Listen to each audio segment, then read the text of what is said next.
Hi, నా పేరు doctor hypno Padma Kamalakar, counselling psychotherapist, hypnotherapist, family marriage health counsellor. మా doctor hypno Kamalakar's mind and personality care Rajahmundry, హైదరాబాద్లో ఉన్నాయి. ఈరోజు ఒక చక్కటి సబ్జెక్ట్తో మేము ముందుకు వచ్చేసాం. చాలామంది ప్రేమ శృంగారం ఉంటే చాలా హ్యాపీగా ఉంటాము అని అనుకుంటూ ఉంటారు. కానీ ఆ రెండు ఉన్నా కానీ ఎక్కడో ఏదో లోటు కనిపిస్తూనే ఉంటుంది. అవేంటో తెలుసా? ఆకర్షణ, వ్యామోహం. ఈ రెండు లేకపోతే ప్రేమ శృంగారం ఉన్నా కానీ ఎప్పుడు చప్పగా ఉంటుందండి లైఫ్. దానికి నా దగ్గరకు వచ్చిన ఒక కేసు మీకు చెప్తాను. ఆవిడ ఎప్పుడు కూడా ఎవరో ఏ మగాడు కనిపించినా సరే అది ఇదని అన్నీ చెప్పేస్తూ ఉంటుంది. ఎక్కడ ఆఖరికి కాస్త 20 years పిల్లలు కనిపించినా కానీ అన్నీ చెప్పేస్తుంటుంది. వాళ్ళ హస్బెండ్ స్టన్ అయిపోతూ ఉంటాడు. ఏంటి ఇవిడి నాకు చెప్పదు, అన్నీ బయట చెప్తూ ఉంటుంది అనుకొని ఒకసారి నా దగ్గర తీసుకురావడం జరిగింది. తీరా చూస్తే ఆ హస్బెండ్ ఎప్పుడు ఆవిడకి ఏం చెప్తున్నా సరే విసుక్కునేవాడట. కసురుకోవటం, విసురుకోవటం, ఇంక ఇదే ఉండేది. కానీ ఆవిడంటే ప్రేమే. అలాగే ఈవిడ కూడా ఆయనకి ఏం కావాల్సిన చేసి పెట్టడం అది చేసేది. కానీ ఇక్కడ ఆవిడ ఎందుకు అలా చేసిందో ఆ హస్బెండ్కి అర్థం కాలేదు. ఈయన ఎందుకు ఇలా బిహేవ్ చేస్తున్నారో ఈవిడికి అర్థం కాలేదు. అలాగే ఇంకో కేసు, ఇంకెప్పుడు అనుక్షణం ఆ హస్బెండ్ బయటకు వెళ్తున్నా, ఎక్కడికి వెళ్తున్నా, ఇంట్లో కూర్చున్నా, టీవీ చూస్తున్నా, నాకు అది కావాలి, ఇది కావాలి, నేను అది కొనుక్కోవాలి, ఇది కొనుక్కోవాలి అంటూ ఉంటుంది. మళ్ళీ ప్రేమగా హస్బెండ్కి అన్నీ చేస్తుంది. కానీ ఎప్పుడు చూసినా డబ్బులు డబ్బులు డబ్బులే. కానీ అనకూడదు. కానీ మన ముందుకెళ్తున్న క్రమంలో ఈ సమాజంలో మనం బ్రతకాలి అంటే పంచభూతాల కన్నా అద్భుతమైన భూతం ఏంటంటే ఆర్థిక భూతమే. అది సరిగ్గా లేనప్పుడు కూడా సమస్యలు వస్తూనే ఉంటాయి. అలాగే ఇంకో కేసు అండి, అసలు అనుక్షణం ఆయన్ని అసలు తీరకుండానే వద్దు. ఖాళీ ఉంటే చాలు, మీకు ఇది ఇష్టం కదండి, ఇది చేసాను తినేయండి అని చెప్పి అనుక్షణం ఏదో ఒకటి చేసి పెట్టొస్తూనే ఉంటుంది. అసలు ఖాళీ ఉంటే చాలు, హస్బెండ్ ఖాళీగా కనిపించాడంటే చాలు, ఏదో ఒకటి ఆయనకి ఇష్టమైన చేసి పెట్టేస్తుంటుంది. విసుగు వచ్చేసింది ఆయనకి. ఇంక ఇదేనా లైఫ్, చచ్చిపోతే బాగుండు అనే ఫీలింగ్లోకి వెళ్ళిపోయి నా దగ్గరికి రావడం జరిగింది. అలాగే ఇంకొక కేసు, ఎప్పుడు చూసినా సరే అక్కడికి వెళ్దామండి, ఇక్కడికి వెళ్దామండి, ఆ ప్లేస్కి వెళ్దామండి, ఇంకా ఖాళీ ఉంటే చాలు ఎక్కడికో చోటుకి వెళ్ళిపోవటమే. ఇలా చాలామంది వైఫ్ అండ్ హస్బెండ్స్ ఎన్నో రకాల సమస్యలతో ముందుకెళ్తున్న క్రమంలో నాకు అనిపించింది ఈ ఆకర్షణ అనేది వ్యామోహానికి మొదటి మెట్టు. ఒక వస్తువు మనం ఇష్టపడి కొనుక్కుంటాం, అదేం చేస్తాం, కొంతకాలం అయ్యేటప్పటికి పక్కన పడేస్తాం. భార్య అలాంటిది కాదు. కానీ చాలామంది పెళ్ళైన కొత్తలో తను చూడకుండా ఉండలేని స్టేజ్లో ఉంటారు. అయ్యే నీ కళ్ళు బాగున్నాయి, నువ్వు మాట్లాడే విధానం బాగుంది, ఇలా రకరకాలుగా పెళ్ళైన కొత్తలో అసలు భార్య లేనిదే నేను ఉండలేను, భర్త లేనిదే నేను ఉండలేను అనే ఆకర్షణతో, వ్యామోహంతో ఉంటారు. ఆకర్షణ సివియర్ అయ్యేటప్పటికి వ్యామోహం వస్తుందండి.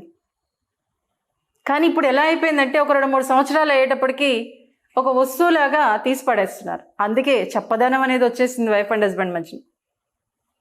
అది రాకుండా ముందుకు వెళ్ళాలి అంటే నేను చెప్పే కాస్త మీరు వినండి, ఆచరించడానికి ప్రయత్నం చేయండి. ఒక సినిమాలో నటులు నటిస్తారు, డబ్బులు తీసుకుంటారు. కానీ నేను చెప్పే మీ ఆనందం కోసం మీరు ఇవి నటించండి, ఏం పర్లా. ఎందుకంటే అమ్మో ఏంటి మేడం నటించమంటున్నారంటే ఒక 21 days నటించారనుకోండి, 22nd day నుంచి మీరు అలా మౌల్డ్ అయిపోతారు.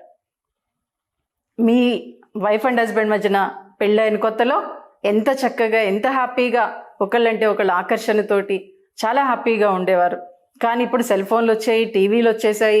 వాటిని చూస్తూ అసలు మీ మధ్యన ఒక చక్కటి అనుభూతిని, మధురానుభూతిని కోల్పోతున్నారు. అవేంటో ఒక్కసారి వినండి. ముందుగా మీరు చేయాల్సింది, అసలు మీ వైఫ్తో కానీ హస్బెండ్తో కానీ మాట్లాడుతున్నారా? చాలా చక్కగా కూర్చొని తను చెప్పేది మీరు వినండి, మీరు చెప్పేది తను వినేలా చేసుకోండి. ఎప్పుడైతే మాట్లాడుతూ ఉన్నారో అక్కడ ఒక కమ్యూనికేషన్ అనేది వైఫ్ అండ్ హస్బెండ్ మధ్యన ఒక చక్కటి అనుభూతిని, మీకు తెలియని ఎన్నో విషయాల్ని తెలిసే విధంగా చేస్తుంది.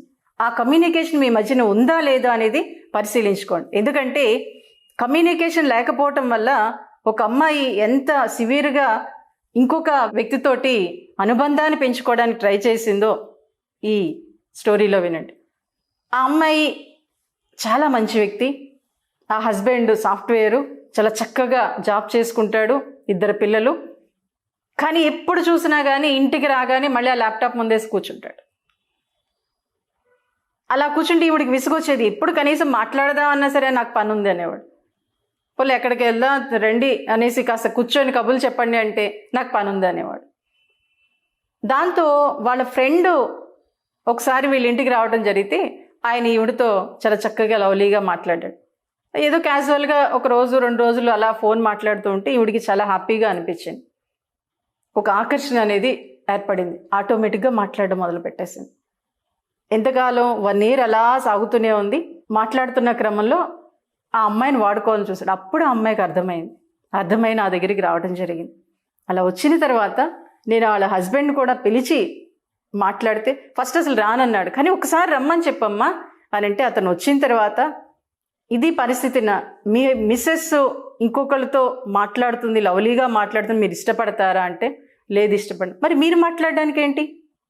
బయట వాళ్ళతో చక్కగా మాట్లాడతారు కదా, మీ వైఫ్తో మాట్లాడడానికి ప్రయత్నం చేయండి అని కాస్త ఎందుకంటే ఆయన ఒక్కసారే మారలేదండి. ఎందుకంటే చిన్నప్పటి నుంచి అతనికి అలా అలవాటైపోయింది. ఇంట్లో అమ్మా నాన్నతో మాట్లాడేవాడు కాదు.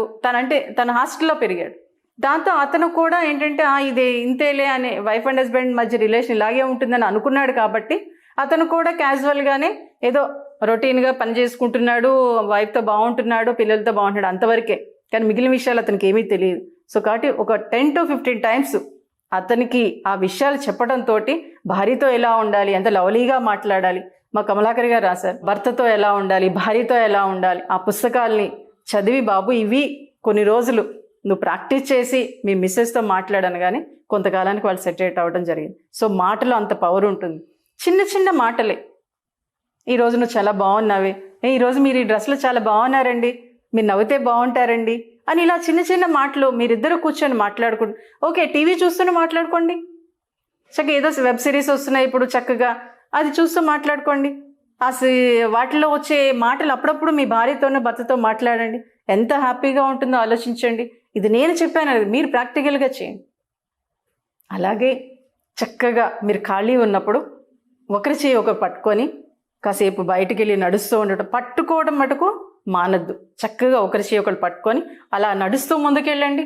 లేకపోతే ఇంట్లోనే కూర్చోండి, కాసేపు ఇద్దరు కూర్చొని అలాగే కూర్చొని మౌనంగానే కూర్చోండి. లేకపోతే మీకు ఇష్టమైన పాటలు పెట్టుకోండి. ఓకే, మీ భార్యకి పాటలు ఇష్టం, లేకపోతే మీకు ఇంకో మ్యూజిక్ ఇష్టం, మీకు ఇద్దరికి ఏది ఇష్టమైందో అది చూసుకొని కాసేపు ఇది పెట్టుకొని అలాగే చేతిలో చేసుకొని కూర్చోండి. మౌనంగా ఉండటంతో అలా ఒకళ్ళ చేతి ఇంకొకళ్ళు పట్టుకోవడంతో ఎంతో హ్యాపీగా మీ శరీర భాష మీకు చక్కగా అర్థమవుతుంది. అంటే ఒకళ్ళకంటే ఒకళ్ళు ఎంత ఇష్టమో ఆ టచ్ అనేది తెలియజేస్తుంది. చేతిలో చేయటం అనేది చాలామంది పట్టించుకోరు. ఎప్పుడైనా సరే మీరు బయట నుంచి రాగానే మీ వైఫ్ తోటో లేదా మీ హస్బెండ్తో చక్కగా భుజం టచ్ చేస్తూ మాట్లాడండి. కాసేపు అలా కూర్చోండి, ఎంత హ్యాపీగా అనిపిస్తుందో. ప్రాక్టికల్గా ఇవన్నీ మనం మర్చిపోతున్నాం. పూర్వకాలంలో ఎలా ఉండేదంటే పెళ్ళైన కొత్తలో దంపతుల్ని కాసేపు వాళ్ళు మాట్లాడుకుని మీరు వచ్చేయండిరా, వాళ్ళు అలా బయటికి వెళ్ళనివ్వండిరా, లేకపోతే ఆ గుడికి వెళ్ళి రండిరా, లేకపోతే అక్కడ పార్క్ దగ్గరికి వెళ్ళి రండిరా అని చెప్పేసి ఇద్దరిని పంపించేవారు. కానీ ఇప్పుడు అలా లేదు. ఎవరు బిజీ వాళ్ళలో ఉండిపోతున్నారు. ఎందుకంటే ఆర్థికంగా ముందుకెళ్ళాలి కదా. ఓకే, కరెక్టే కాదన్నాను. కానీ ఇలాంటి చిన్న చిన్న విషయాల్ని మీరు ప్రాక్టికల్గా చేస్తే మరింత హ్యాపీగా ఉండగలుగుతారు. అలాగే మీ కమ్యూనికేషన్ ఎంత బాగున్నా, ప్లస్ మీరు ఒకరి చేతిలో ఒకరు చేసి పట్టుకున్నా, ఇంకొకటి కూడా ఉందండి, మీరిద్దరూ కలిసి స్నానం చేయటం. ఇది చాలామంది ఏదో సినిమాల్లో చూపిస్తారు కదా అనుకుంటారు. ఏమీ కాదు. చాలా చక్కగా ఇద్దరూ కలిసి స్నానం చేయటంతో మీ మైండ్ బాడీ కూడా చాలా రీఫ్రెష్ అవుతుంది. ఇది చాలా సిల్లీగా అనిపించవచ్చు, చాలా ఎంబారసింగ్గా అనిపిస్తుందేమో, కానీ ఇది మీరిద్దరు వైఫ్ అండ్ హస్బెండ్, దానికి ఫీల్ అవ్వాల్సిన అవసరం ఏం లేదు. కాబట్టి మీరిద్దరూ హ్యాపీగా ఉండాలి, మీరిద్దరూ ఎంజాయ్ చేస్తూ ముందుకెళ్ళాలి. ఓకే, పిల్లలు ఉన్నారు, పెద్దవాళ్ళు ఉన్నారు, వెరీ గుడ్. కానీ మీరు హ్యాపీగా ఉంటేనే వాళ్ళు బాగా చూడగలుగుతారు. సో కాబట్టి ఇది కూడా మీరు చక్కగా ఇద్దరు కలిసి ఓకే కుదరట్లేదు అనుకున్నప్పుడు చక్కగా ఒకరోజు సెలవు పెట్టేయండి. పిల్లలు స్కూల్కి వెళ్ళిపోయిన తర్వాత ఎంత లవ్లీగా అనిపిస్తుందో చూడండి. ఎక్కడా లభించినంత మధురానుభూతి ఆ స్నానం చేయటంలోనే అనిపిస్తుంది. సో అది కూడా మీరు చేయండి. అలాగే మీ విషయాల్ని మీ భార్యతో పంచుకోండి, మీ భర్తతో పంచుకోండి, బయట వాళ్ళతో కాదు.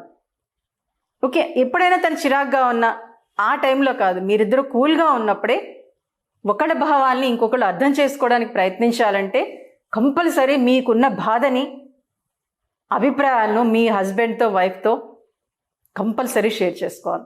దానికి నేను చెప్పేది ఏంటంటే, ఒకసారి ఒక ఆవిడ అసలు ఎలా అంటే ఎంత భయంకరం అంటే, అసలు ఇంక నాకు ఈ ఫ్యామిలీ వద్దు, నేను విడిపోతాను అనే స్టేజ్లోకి వెళ్ళిపోయి విడాకుల వరకు వెళ్ళిపోయాను. కేసు కూడా వేసేసింది. ఇంకా హస్బెండ్ ఏంటి ఇంత బాగా చూసుకుంటున్నాను అని చెప్పి నా దగ్గరికి తీసుకురావడం జరిగింది. తీరా ఆ అమ్మాయి కేసు ఏంటో తెలుసా, హస్బెండ్కి పిల్లలకి అందరికీ పెట్టేస్తుంది. అందరు తినేసి వెళ్ళిపోతారు, కనీసం తిన్నావా అని అడగరు. కలిసి తిందామట, నాకు కుదరట్లేదు అని 20 సంవత్సరాలు గడిపేశారండి. ఇంకా దాంతో అమ్మాయి స్ట్రెస్లోకి వెళ్ళిపోయింది. ఆ అమ్మాయి ఆశలు ఏంటంటే నలుగురు కూర్చొని హ్యాపీగా కబుర్లు చెప్పుకుంటూ తినాలి, భర్తతో కూర్చొని చాలా లవ్లీగా మాట్లాడుతూ తినాలి. ఈ సినిమాలో చూపిస్తారు, ఇది సినిమా అంటారు, కానీ జీవితంలో కూడా అది చెయ్యాలండి. జీవితంలో చూసే సినిమాలు తీశారు, చాలామంది అది మర్చిపోతున్నారు. మన పూర్వం ఇవన్నీ ఉండే, వాళ్ళిద్దరిని వదిలేసి వచ్చేయండి, వాళ్ళిద్దరితో కలిసి తింటారు అని. మీరు పెళ్ళైనప్పుడు కూడా చూడండి, భోజనాలు పెట్టేటప్పుడు ఒకరికొకరు తినిపించుకోండి అనేవారు. ఇవన్నీ ఎక్కడవండి, పూర్వం జరిగిన ఇవన్నీ మనం అన్నీ మర్చిపోతున్నాం. కాబట్టి ఆవిడికి అంత కోరిక ఉండేది. ఆ కోరిక ఎప్పుడు అడిగినా సరే విసుక్కునేవారు, అటు హస్బెండ్ కానీ పిల్లలు కానీ. అందుకే డిప్రెషన్లోకి వెళ్ళిపోయి అసలు సరిగ్గా నిద్రపోయేది కాదు, సరిగ్గా తినేది కాదు. ఎందుకు అర్థం కావట్లా. అప్పుడు ఆవిడ నా దగ్గరికి తీసుకురావడం, సార్ ఇది ఆవిడ విషయం, మీతో కలిసి ఆవిడ ఏ బంగారం అడగట్లేదు, ఏ చీరలు అడగట్లేదు, మిమ్మల్ని ఎంజాయ్ చేయమని బయటికి తీసుకెళ్ళమని అడగట్లేదు. మీతో కూర్చొని కలిసి కూర్చొని కాసేపు తినడానికి, పిల్లలతో ఎంజాయ్ చేయాలని, కాసేపు అందరూ కూర్చొని కబుర్లు చెప్పుకోవాలని ఆవిడ కోరికలు. ఇవి చిన్న చిన్న కోరికలే. ఇవి మీరు తీరకపోవటం వల్ల ఆవిడలో డిప్రెషన్ వచ్చేసింది. సో కాబట్టి ఏంటంటే ఇవి చిన్న చిన్న విషయాలే అనుకోవచ్చు మీరు, కానీ ఇవన్నీ మీరు చేశారనుకోండి, మీ దాంపత్యం చాలా అద్భుతంగా ఉంటుంది. లైఫ్లో ముందుకెళ్ళడానికి, ఒక చక్కగా మీరు హ్యాపీగా ఉండడానికి అవకాశం ఉంటుంది. సో కాబట్టి నటించండి. నటనలో కొన్ని రోజులకి మీరు హ్యాపీగా మీ లైఫ్ని లీడ్ చేయగలుగుతారు. హ్యాపీగా మీరు అందరూ కూడా మీ ఫ్యామిలీని హ్యాపీగా ఉంచడమే కాదు, మీ చుట్టూ ఉండేవాళ్ళు కూడా మీ దగ్గర ఉన్న ఆనందం అంతా కూడా చుట్టూ స్ప్రెడ్ అయ్యి మరింత హ్యాపీగా ఉండటానికి అవకాశం ఉంటుంది. జై హింద్.